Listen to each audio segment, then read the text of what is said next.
Bonsoir Christophe et Bonsoir, bonjour oui. Ada. Ada, oui, bonjour. Voilà. Comment allez-vous? Bah, très très bien. Et vous? Ah, moi, ça peut aller. Comme T'as lui, moi. t'as l'air en pleine forme. Moi, j'ai pris de personnalité. Moi, je coule tout comme lui. Il y a 10 soirées dans toute la France par l'Adapt. Vous êtes comédien et humoriste.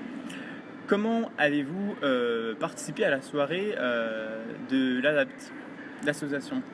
Pour quelle raison? Alors, je te laisse répondre. Hein, Alors, parce pour que quelle raison? D'abord, on a été contacté par l'ADAPT pour présenter ces soirées. Christophe, donc humoriste, comédien et moi en animateur. Et puis, ça nous intéressait, puis ça nous concerne, le handicap, le travail des personnes en situation de handicap et tout le travail de l'ADAPT nous intéresse. Donc, c'est pour ça qu'on s'est engagé, je pense.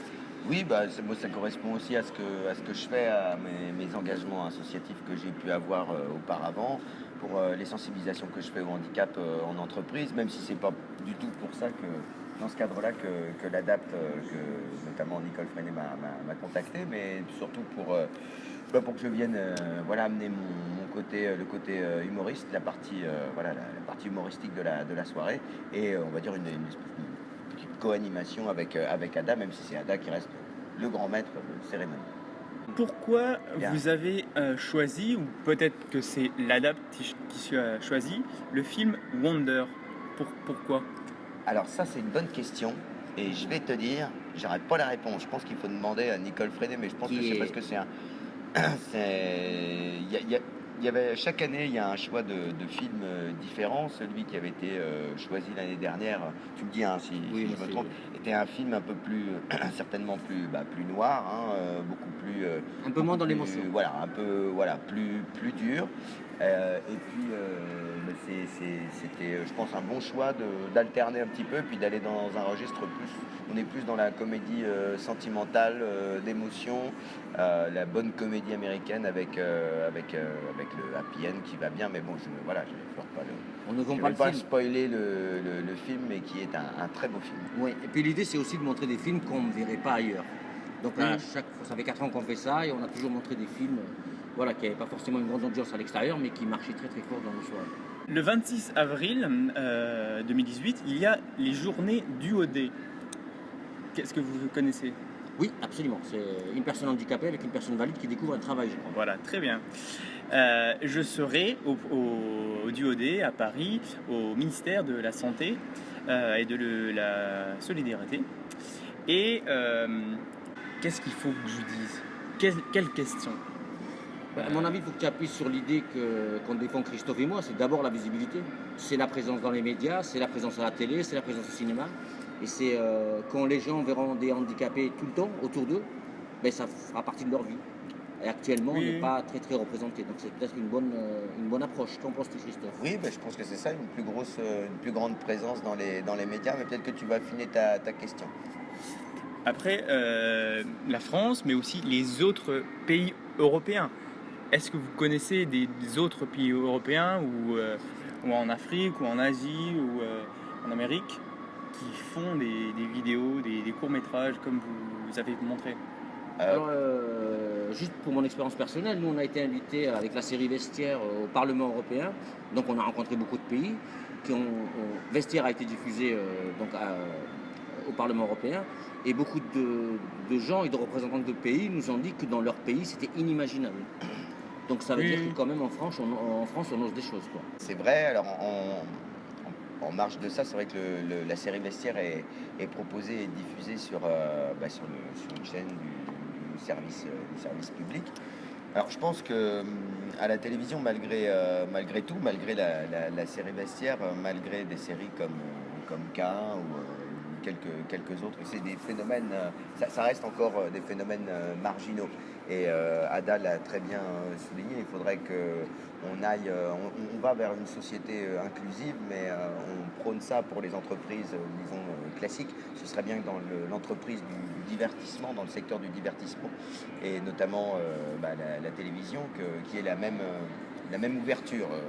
Les mêmes ambitions d'ouverture. Ce qui n'est pas forcément le cas. En tous les cas, moi, je relativise un petit peu là-dessus parce que moi j'ai comme image notamment des personnes de petite taille, puisque c'est un sujet qui me concerne, hein, a priori. Voilà, un petit peu en tous les cas. Voilà, l'image qu'on a des personnes de petite taille, la représentation, c'est quand même Passepartout et puis Mimimati avec Joséphine Ange Gardien. Donc on est quand même loin du modèle américain avec Tyrion Lannister dans des séries comme Game of Thrones. Ça dit un petit peu la différence, je dirais, d'évolution des mentalités et de la prise en compte du handicap et de la différence entre des sociétés très inclusives, presque naturellement comme les États-Unis ou les sociétés anglo-saxonnes, et la société française où on est un petit peu le cul entre deux chaises, entre la mentalité méditerranéenne qui nous laisse un peu faire, et puis la société anglo-saxonne qui est plus volontariste. Nous, on est un petit peu entre deux. On aimerait bien, mais on ne se donne pas forcément les moyens de le faire. J'ai envie de voter pour toi. Je me présente aux présidentielles les prochaines et je pense que j'ai toutes les chances. Je rends ma voix. Ok. Maintenant, parlons de vous, votre carrière. Qu'est-ce que Ada et Christophe, quels sont votre projets à venir Je te laisse.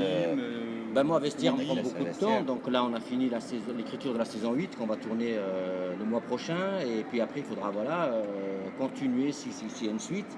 Et puis après, les différents projets qu'on a à côté. Moi, j'aimerais bien faire un deuxième livre. J'en ai fait un qui est sorti l'année dernière. J'aimerais bien en faire un l'année prochaine. Voilà, donc c'est surtout dans l'écriture mes projets. Moi, c'est pareil. J'ai l'actualité avec mon one-man show, et puis en parallèle que j'ai repris au Petit Palais des Glaces, mais en parallèle j'ai aussi une activité avec une chronique régulière à la radio pour trouver les chansons où je fais d'ailleurs de l'actualité, et où d'ailleurs le handicap n'est pas jamais le sujet de mes chroniques, puisque comme c'est une chronique radio, je ne peux pas jouer comme je le fais sur scène, je ne peux pas jouer de ma différence. Là, en même temps, c'est un vrai challenge, parce qu'on aurait pu, à ceux qui pourraient m'opposer le fait en me disant oui, finalement tu joues que sur ton handicap ou ta différence pour faire rire, je peux montrer que on peut faire rire de manière différente, tout en étant à la radio sur un autre média et sur d'autres secteurs et d'autres points d'intérêt que sont notamment les actualités, qui offrent une mine d'informations et de vannes et de délires en tout genre. Ok, merci beaucoup. Merci à toi pour ces questions, et à très vite. Merci pour tes réponses. Ah non, c'est l'inverse. Non, merci pour tes questions et puis merci pour nos réponses, d'avoir écouté.